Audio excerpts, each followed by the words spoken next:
Federal grand jury has indicted Democratic congressional candidate Sean Brown on charges of fraud and theft of government property. The indictment alleges that Brown and others with Jobs Community Outreach Development Corp. filed fraudulent claims with the Summer Food Service Program in 2012, the U.S. Attorney's Office for the Eastern District of Virginia said. Brown, meanwhile, has gone to court herself, accusing the U.S. Department of Agriculture, the State Department of Health and several officials of discriminating against her and the organization she co-founded with her mother, Geneva Brown, which ran the summer feeding program for children.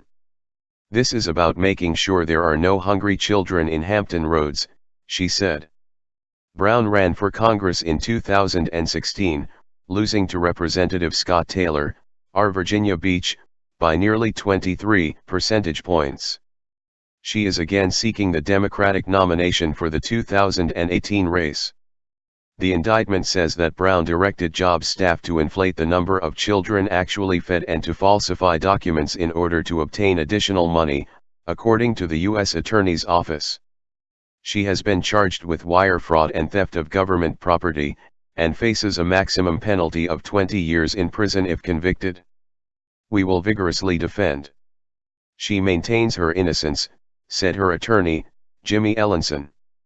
He said there's been a long-standing dispute between her and the feds about this whole thing, adding that the timing of the criminal complaint seems unusual, given Brown's own recent lawsuit. "And why would they do this right before Christmas?" he asked. In the lawsuit, which she filed without a lawyer, Brown says she and her mother filed a civil rights complaint against USDA alleging the agency's summer food program discriminated against them.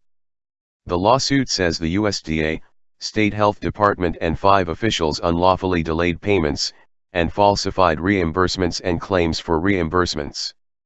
Brown alleged that USDA officials in 2016 derailed Jobs' efforts to secure financing to satisfy its prior financial commitments for 2012, outstanding bills from the summer of 2012 and $625,000 to purchase a restaurant that the company hoped to use as a central kitchen for its summer feeding programs. Her lawsuit says that calls from state health officials to a funding group and to her supplier upset agreements Jobs hoped to arrange. It adds that the state's designation of Jobs as a high-risk auditee after 2012 cut it out of the summer program. The lawsuit says the state has falsely claimed Jobs was involved in fraud. The suit seeks $10 million in damages.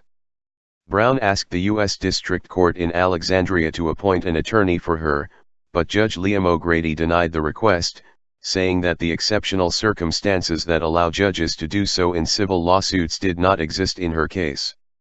Her campaign finance reports with the Federal Election Commission show she's raised $713,491 as of the end of October, all but $2,750 of which came from her. She said most of that was in the form of stock in her company. The FEC report shows she has no cash on hand in her campaign account.